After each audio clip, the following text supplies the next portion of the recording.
अस्सलाम वालेकुम एवरीवन।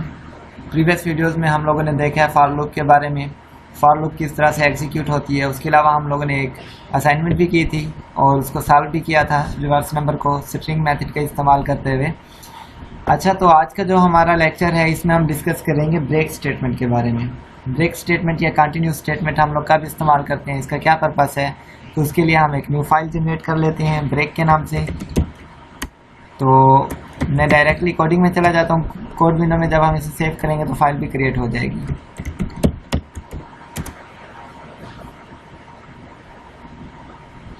यहाँ पे हमारे पास कोड विंडो ओपन हो चुकी है ब्रेक स्टेटमेंट के लिए। तो ब्रेक स्टेटमेंट को समझने से पहले हम एक प्रैक्टिकल करते हैं। ठीक है, मैं एक यहाँ पे प्रोग्राम लिख रहा हूँ जो 1 से 10 तक हमें काउंटिंग डिस्प्ले करवाएगा यूजिंग फॉर लूप। ठीक है, फॉर का सिंटैक्स हम लोग लिखते हैं फॉर, जो हमारा काउंटर वेरिएबल होता है वो लिखना होता है। उसके बाद इनका कीवर्ड लिखते हैं, फिर हम लोग लगाते हैं रेंज का कीवर्ड।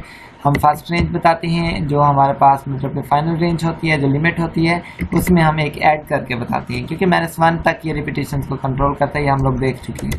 कॉलन लगाते हैं। नेक्स्ट हम लोग है यहाँ पे हम लोगों ने क्या करना है, प्रिंट में आई प्रिंट करवा देना है। तो सिंपल यही था हमारे पास। अब हम क्या करते हैं, अपने टर्मिनल में आते हैं बैश में और यहाँ पे इसे एग्जीक्यूट करते हैं। ठीक है, अब देखें हमें आउटपुट क्या मिला है, 1 से 10 तक काउंटिंग मिली है। ठीक है, 1 to 10। ये किस लिए मिला, क्योंकि हमने जो आई की रेंज दी, इनिशियल जो स्टेट थी इसकी 1 थी और लास्ट स्टेट हमारे पास यहाँ पे 11 है। ये 11 - 1 यानी कि 10 तक जाएगा, जिसकी वजह से ये हमें डिस्प्ले मिला। ओके, तो आज हमने समझना ये था कि ब्रेक स्टेटमेंट किस लिए इस्तेमाल होती है। बेसिकली जब हम इस एग्जीक्यूशन को, जो हमारे पास एग्जीक्यूशन जो लूपिंग है यानी कि 10 टाइम रिपीटिशन है, इसको अगर हम लोग इंटरप्ट करना चाहते हैं, हम दरमियान में कोई एक ऐसी पोजीशन चाहते हैं कि वहाँ तक जाए, रेंज जो देनी थी दे दी। ठीक है, एक स्पेशल पोजीशन हम यहाँ पे मेंशन कर देते हैं। अगर वो पोजीशन आ जाती है तब हमारे पास क्या हो जाए, ये लूप टर्मिनेट हो जाए। लूप टर्मिनेट होने का मतलब ये है कि इसकी जो एग्जीक्यूशंस बाकी रहती हैं वो ख़त्म हो जाए, वो एग्जीक्यूट ना हो। ठीक है, सिनेरियो कुछ भी हो सकता है, ये मतलब डिपेंड करता है सिचुएशन के ऊपर हम लोगों ने किस प्रॉब्लम को सॉल्व आउट करना है। लेकिन हम प्रैक्टिस के लिए सिंपल सा एक सिनेरियो जनरेट कर लेते हैं। उसमें हमारे पास ये है कि अगर हम ये कहते हैं कि i की वैल्यू 5 है, जहाँ पे i की वैल्यू 5 हो जाती है, काउंटर वेरिएबल i हम यहाँ पे इस्तेमाल कर रहे हैं, ये है हमारे पास। ठीक है, अगर यहाँ पे हमारे पास वैल्यू 5 हो जाती है तब 5 के आगे एग्जीक्यूशन ना हो। एग्जीक्यूशन क्या हो रही है, प्रिंट हो रहा है, आई प्रिंट हो रहा है। तो इससे पहले हम लोग क्या करते हैं, यहाँ पे लिख लेते हैं। हमें पता है कि जब हम लोगों ने कोई कंडीशन चेक करनी होती है तब हम लोग इफ़ का कीवर्ड लगाते थे। ठीक है, if I is equal to 5। ठीक है, तब हमारे पास क्या हो, तब हमारे पास ये स्टेटमेंट ब्रेक हो जाए। ओके, हम इसे सेव करते हैं। अब हम इसे दोबारा से एग्जीक्यूट करते हैं। ठीक है, अब हम देखते हैं हमें आउटपुट क्या मिला। अब देखो i की वैल्यू जहाँ पे 5 तक पहुँचेगी, ठीक है, उसके बाद ये 5 को डिस्प्ले भी नहीं कर रहा। हुआ क्या, मैं आपको बताता हूँ। बेसिकली देखें, ऊपर वाली जो हमारे पास आउटपुट था, फर्स्ट टाइम जब हम लोगों ने ये स्टेटमेंट नहीं लगाई हुई थी तब हमारे पास इसकी रेंज थी 1 to 10। ठीक है, जो इसने आउटपुट देना था i ने। ठीक है, 10 इसलिए है कि 11 - 1 तक होता है। तब कोई भी इशू नहीं था, हमारे पास ये फर्स्ट स्टेटमेंट थी या फोर्थ स्टेटमेंट थी, 2 और 3 स्टेटमेंट नहीं थी।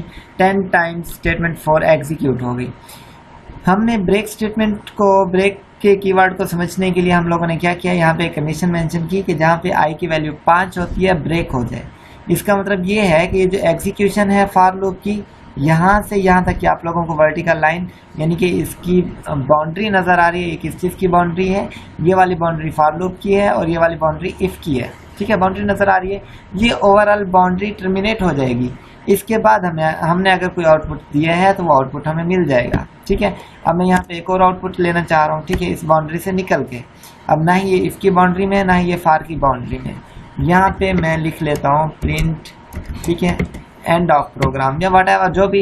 ये मैं आप लोगों को इसलिए करके बता रहा हूँ कि इसके बाद भी हो सकता है कि हमारे पास कोई और सिनेरियो हो, हम लोगों ने कुछ और परफॉर्म करना हो, तो इसलिए हमें पता हो। ठीक है, मैंने इसे सेव किया।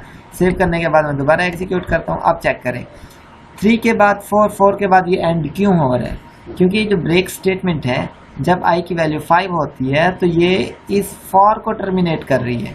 ठीक है, फॉर की जो एग्जीक्यूशन थी उस एग्जीक्यूशन को स्टॉप कर रही है, टर्मिनेट कर रही है। टर्मिनेट होने के बाद क्या होगा, फॉर लूप दोबारा एग्जीक्यूट नहीं, हालांकि फॉर लूप जो हम लोगों ने सिंटैक्स डाला है, सिंटैक्स में हम लोगों ने फर्स्ट स्टेटमेंट में ये लिखा है कि 10 टाइम एग्जीक्यूशन है, लेकिन यहाँ पे हमारे पास 5th टाइम हुई है लेकिन डिस्प्ले नहीं हुआ। डिस्प्ले इसलिए नहीं हुआ कि जब i = 5 था, ये 5th टाइम रिपीट हो रहा था, तब ये कंडीशन ट्रू हुई। जैसे ही ये इफ की कंडीशन ट्रू हुई, ये स्टेटमेंट एग्जीक्यूट हो गई। जब ये स्टेटमेंट नंबर 3 एग्जीक्यूट हुई है, तब हमारे पास फॉर क्या हुआ, टर्मिनेट हो गया।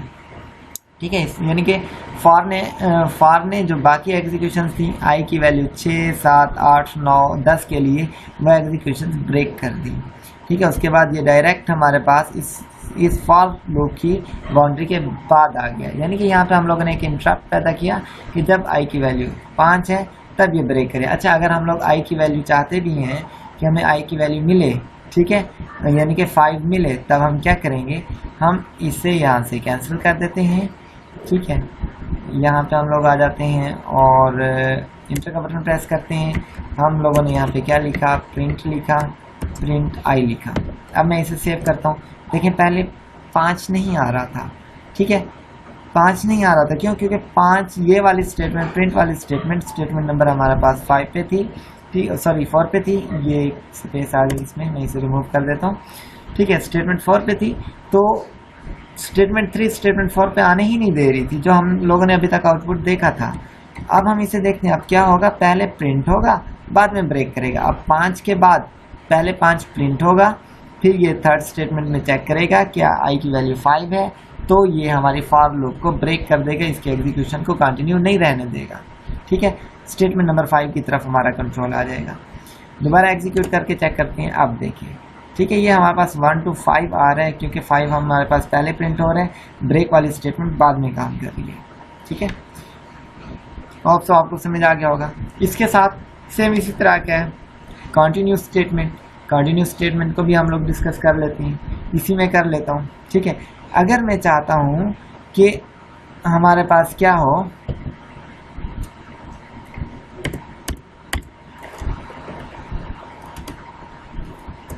ठीक है, यहाँ पे मैं प्रिंट करता हूँ, मैं इसे अपनी इसकी प्रीवियस पोजीशन पे वापस ले आया ताकि हम कंटिन्यू को समझ सकें। अब मैंने यहाँ पे ब्रेक स्टेटमेंट ख़त्म कर दी, या भी मैं इसे ब्रेक रहने देता हूँ। ठीक है, और आप लोगों को दिखाता हूँ, फिर इसका फ़र्क मैं आप लोगों को बताऊँगा क्या है। ठीक है, अब देखें, ये 4 तक आया।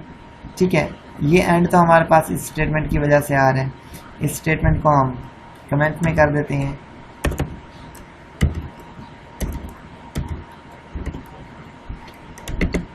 ठीक है, ये हमारे पास स्टेटमेंट, सॉरी, इसे सेव कर दिया मैंने।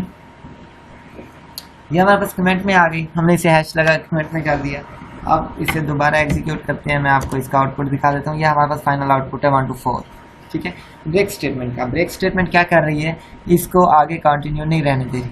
हाँ, अगर मैं चाहता हूँ कि मुझे ऐसा आउटपुट चाहिए जिसमें 5 ना हो, ठीक है, इस 5 के अलावा बाकी रेंज में जो कुछ आ रहा है वो आउटपुट मिले। ठीक है, यानी कि मैं स्टेटमेंट 4 को एग्जीक्यूट नहीं करवाना चाह रहा, कब, जब i = 5 हो, तब मैं यहाँ पे क्या करूँगा, कंटिन्यू लिख दूँगा। अब मैंने इसे कंटिन्यू लिखा, ये हमारे पास कंटिन्यू स्टेटमेंट बन गई। इसका क्या काम होता है, ये हमारे पास जिस पोजीशन पे होती है उस पोजीशन से दोबारा वापस हमें अपने, यानी कि इस फॉर लूप के फॉर के कीवर्ड के ऊपर ले आती है।